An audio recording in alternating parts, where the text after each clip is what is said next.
তারপরে গত সপ্তাহে ওই হাদিসগুলি পেশ করেছি যে বালা মুসিবত অধিকাংশ কার উপর আসে, আর সবচেয়ে বেশি বালা মুসিবত কার উপর আসে? যে যত বেশি ভালো, যে যত বেশি ভালো। বালা মুসিবত যদি ভালো মানুষের উপর আসে, তার মানে তখন জানবেন যে আমি কিছু ভালো কাজ করছি, আল্লাহ এখন পরীক্ষা শুরু করেছেন আমার। কিছু ভালো কাজ করছে, এই জন্য আমার পরীক্ষা শুরু করেছে। আসাদুন নাসে বালাআন আল আম্বিয়াউ সুম্মাল আমসাল ফাল আমসাল, সেই মুসলিম, সেই বুখারী হাদিস। সবচেয়ে কঠিন বালা মুসিবত আসে, বিপদ আপদ আসে কার ওপর? আম্বিয়া রসুলগণের ওপর। নবী রসুলের যে বালা মুসিবত আমার আপনার উপর কার উপর আসেনি? মেরে দেওয়ার ঝুঁকি, প্রাণ নাশের ঝুঁকি, দেশ থেকে তাড়িয়ে দেওয়া। চিন্তা করেন, আপনি যদি ন্যাশনালিটি কেটে দেয়, নির্বাসিত, কোন দেশে যাবেন? চিন্তা করেন, এটাই যে কত বড় বিপদ আপনি আপনার জন্য মনে করেছেন। আপনি নিজেকে ওই জায়গায় রাখেন তো দেখি। সুবহানাল্লাহ। আপনার জানের যদি রিস্ক থাকে যে কোনো জায়গায় আমাকে মেরে দিতে পারে, কত বড় আপনি টেনশনে আছেন। তাহলে খাওয়া দাওয়া হারাম হয়ে গেছে।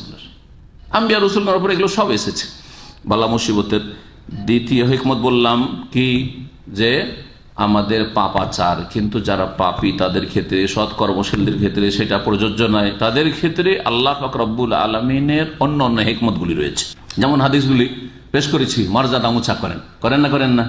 আল্লাহ অনেক উপরে পৌঁছাতে চান, কিন্তু তার নেকি দিয়ে পৌঁছতে পারছেন না, তার আমল দিয়ে পৌঁছতে পারছে না। সেই জন্য কিছু বালা মুসিবত দিয়ে তার কি করা হচ্ছে? মার্কস বাড়ানো হচ্ছে। তো বিপদ আপদ কিসের জন্য আসে? দ্বিতীয় হিকমত কি জানলাম, সেটা হচ্ছে আমাদের পাপাচারের কারণে, কৃতকর্মের কারণে। জি, আমাদের পাপ, অন্যায়, ভুল ভ্রান্তির কারণে। কিন্তু এটা সকলের ক্ষেত্রে না। যারা পাপী তাদের ক্ষেত্রে, যারা সলেহীন, যারা মুসলিহীন, যারা আম্বিয়া রসুলগণ, তাদের ক্ষেত্রে কি বলবেন? আমরা তো একদিনের জন্য জেলে যাইনি, ঠিক না? ইউসুফ আলাইহিস সালাম 7 বছর জেলে থেকেছেন। ফালাবিসা ফিস সিজনে বিদআ সিনিন, কোন অপরাধ করেছিলেন, ঠিক না? জি হ্যাঁ, এইরকম আম্বিয়া রসুলগণ বিপদ আপদ এসছে না, আসেনি? ইউসুফ আলাইহিস সালাম আমার জীবনে আরো কূপে ফেলেছে ভাইরা। কোন পাপ করেছিলেন ছোটবেলাতে যে দিল কূপে ফেলে? তারপরে মুসা আলাইহিস সালামকে মিশর থেকে নির্বাসিত হয়ে চলে যেতে হয়েছে মাদিয়ানে গিয়ে, সেখানে চাকর খেটেছেন। চাকর খেটেছে দীর্ঘদিন তিনি। এইরকম বহু বালা মুসা আম্বিয়া রাসূলগণের উপর। নবী করিম সাল্লাল্লাহু আলাইহি ওয়াসাল্লামকে মক্কা থেকে, মাতৃভূমিতে নির্বাসিত হয়েছে, বিতাড়িত করেছে কাফেররা। কোন অপরাধ ছিল তাহলে? আর তার এই ছিল দ্বিতীয় হিকমত। এই হিকমতের, এবং বললাম যে বালা মুসিবতটা সৎ লোকের ওপর এক উদ্দেশ্যে আসে, অসৎ লোকের উপর আর এক উদ্দেশ্যে আসে, এই মর্মে একটা জয়ীফ হাদিস আছে। আর আম্বিয়া রাসূলগণের জীবনী এর সত্যতা প্রমাণ করে। হাদিস জয়ীফ হলেও আম্বিয়া রাসূলগণের জীবনী এর সত্যতা প্রমাণ করে। আম্বিয়া রাসূলগণের উপর বালা মুসিবত এসছে, আর কাফেরদের উপর বালা মুসিবত আসে, ঠিক না? তাহলে দুটোকে কি একই লাঠি দিয়ে তাড়াবেন নাকি? একই রকম হুকুম লাগাবেন নাকি যে এরও পাপ আছে, এরও পাপ আছে, বলবেন নাকি? না। ওই হাদিস শুনেন, মুসনাদ আহমদে আছে, বাইহাকিতে আছে। তবে আল্লামা আলবানী হাদিসটিকে জয়ীফ বলেছেন সনদের দিক থেকে। অনেক সময় সনদের দিক থেকে হাদিস জয়ীফ, কিন্তু সেটা কোনো হুকুম আকাম নয় যে এটা একটা ইবাদত, এইরকম কিছু নয়, কোন একটা এরকম বিষয়। আর ওর সমর্থক কোরআন এবং হাদিসের দলিল, আম দলিল রয়েছে, যেমন নবী রাসূলগণের জিন্দেগি এবং অসৎ লোকেদের উপর যে, বা যেসব কাফের জাতির উপর আযাব এসছে, এই সবগুলি। হাদিসটা শুনেন, মা আয়েশা রাদিয়াল্লাহু তাআলা আনহা বর্ণনা করেছেন, বলছেন সাআলতু রাসূলুল্লাহ সাল্লাল্লাহু আলাইহি ওয়াসাল্লাম, রাসূলুল্লাহ সাল্লাল্লাহু আলাইহি ওয়াসাল্লামকে আমি জিজ্ঞেস করলাম আন মাউতিল ফাজআতে, আকস্মিক মত সম্পর্কে। হঠাৎ করে heart attack, brain stroke, accident, সাথে সাথে মৃত্যু। হতে পারে কালেমা পড়ার সুযোগ পেয়েছেন, হতে পারে পাননি, তাই না? হার্ট অ্যাটাক হয়েছে, হতে পারে কালেমা পড়ার সুযোগ পেয়েছে, হতে পারে পাইনি। মুসলিম সম্পর্কে বলছি। জি হ্যাঁ। তো এইরকম ক্ষেত্রে আমরা নেগেটিভ ধারণা রাখি যে লোকটা এই অবস্থায় মারা গেল, কালেমা পড়ে হয়তো সুযোগ পেল না, আমরা খারাপ ধারণা রাখি, ঠিক না? কথাটা ভুল। এই ক্ষেত্রে যখন জিজ্ঞেস করলেন মা আয়েশা রাদিয়াল্লাহু তাআলা আনহা, আকস্মিক মত, হঠাৎ করে মত, ফাকালা, বললেন নবী সাল্লাল্লাহু আলাইহি ওয়াসাল্লাম, রাহাতুল মুমিন, আকস্মিক মতটা হচ্ছে মুমিনের জন্য আরামদায়ক, মুমিনের জন্য শান্তি। যদি 6 মাসে 1 বছর বিছানায় পড়ে থাকতে, পেশাব পায়খানা বিছানায়, নড়তে পারে, চড়তে পারে, কত কষ্ট, আলহামদুলিল্লাহ আরামে চলে গেছে। মুমিনের জন্য রাহাত, আরাম।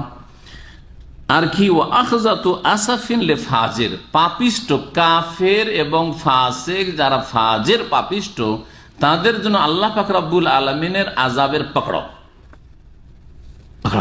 সাথে সাথে ধরো আসামিকে, ধরো।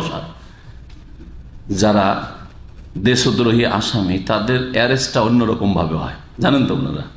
এটা চোরকে ধরছে রাস্তাঘাটে, আরামসে ধরলো, হ্যাঁ ঠিক না, ঘুরে বেড়াচ্ছে তারপরে ধরছে।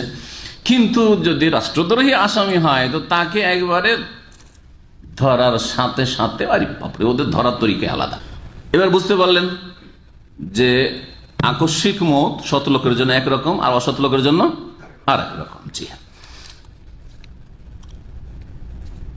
হেকমত 3 নম্বর শোনাই, 3 নম্বর, 4 নম্বর, 5 নম্বর, 6 নম্বর, এগুলি সূরা আলে ইমরানে রয়েছে। সূরা আলে ইমরানের 154-তে রয়েছে, সূরা আলে ইমরান 140-এ রয়েছে।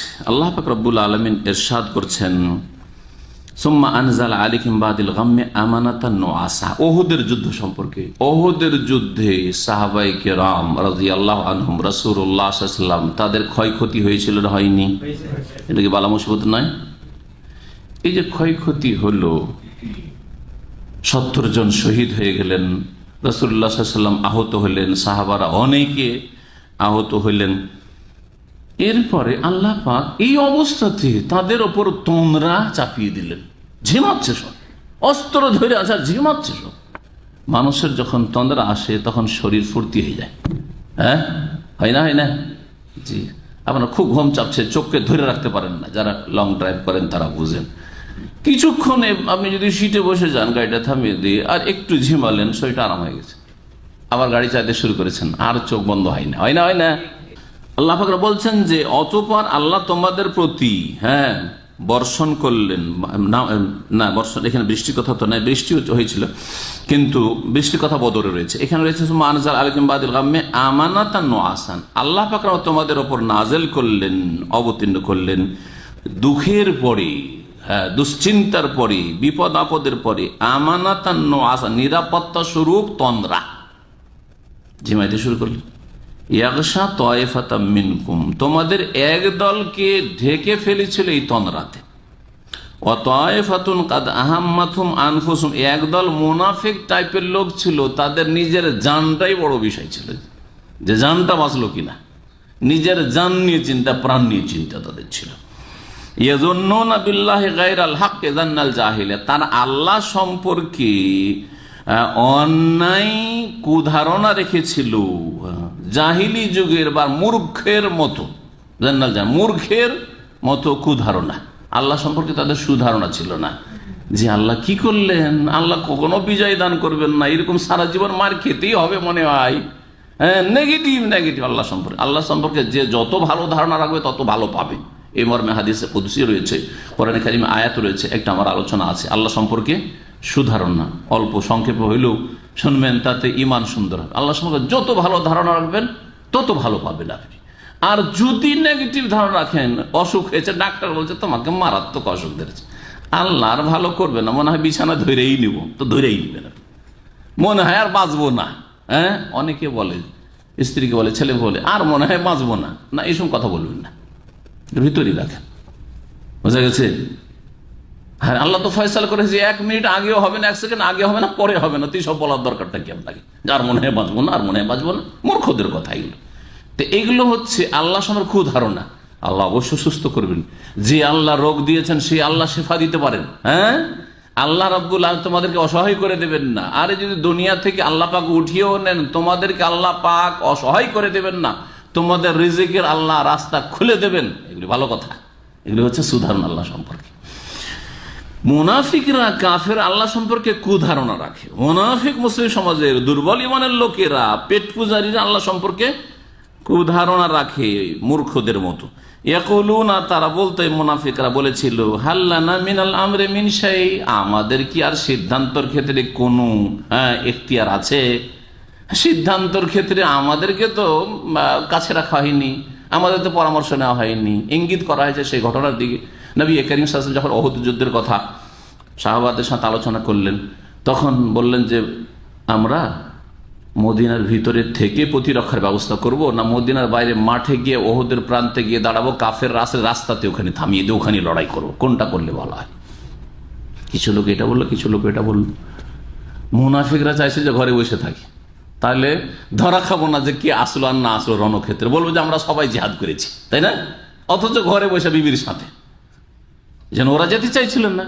কিন্তু সাহাবায়ে আবু বকর, ওমর, সাহাবায়ে কেরাম যারা ইমানি জজবা যাদের ছিল, তারা বলতেন না, এই কাপুরুষ মহিলাদের মধ্যে বসে কিনা লড়াই করব, মাঠে গিয়ে লড়াই করব কাফেরদের বিরুদ্ধে, চলেন মাঠে যাই ইয়া রাসূলুল্লাহ। নবী সাল্লাল্লাহু আলাইহি ওয়াসাল্লাম ওই সিদ্ধান্ত নিলেন। ওই সিদ্ধান্ত, রাস্তা থেকে 300 মুনাফিক বেরিয়ে গেল, তারপরে কিছু হয়তো দুর্বল ইমানের লোক থাকতে পারে, তারপরে মুনাফিকরা যারা থেকে গেছিল তারা তো মজা নিতে শুরু করলো যে দেখলো আমরা যে যাইনি, আর আমরা যে পরামর্শ দিয়েছিলাম যে এখানে থাকলেই ভালো, আমাদের কথা শোনেনি, সেই জন্য ক্ষতি হয়েছে।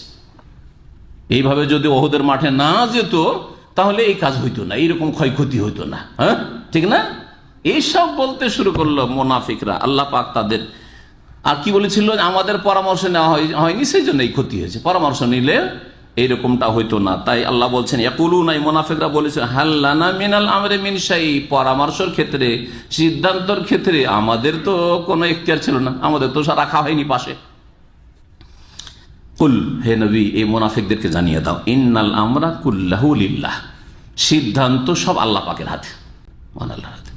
আল্লাহ রাব্বুল আলামিন যেটা চেয়েছিলেন নবীর জন্য, নবীর সাহাবীদের জন্য, যে রণক্ষেত্রে খোলা মাঠে গিয়ে জিহাদ করবেন ওহদের, সেটাই আল্লাহ পাকের ফয়সালা ছিল, তাতেই কল্যাণ আছে। সব সিদ্ধান্ত আল্লাহ পাকের হাতে। নবী সাল্লাল্লাহু আলাইহি ওয়াসাল্লাম নিজের খেয়াল খুশি কোনো সিদ্ধান্ত নিতেন না, ওহী ছাড়া। ওমা ইয়ানতিকু আনিল হাওয়া ইন হুয়া ইল্লা ওয়াহয়ুন ইউহা।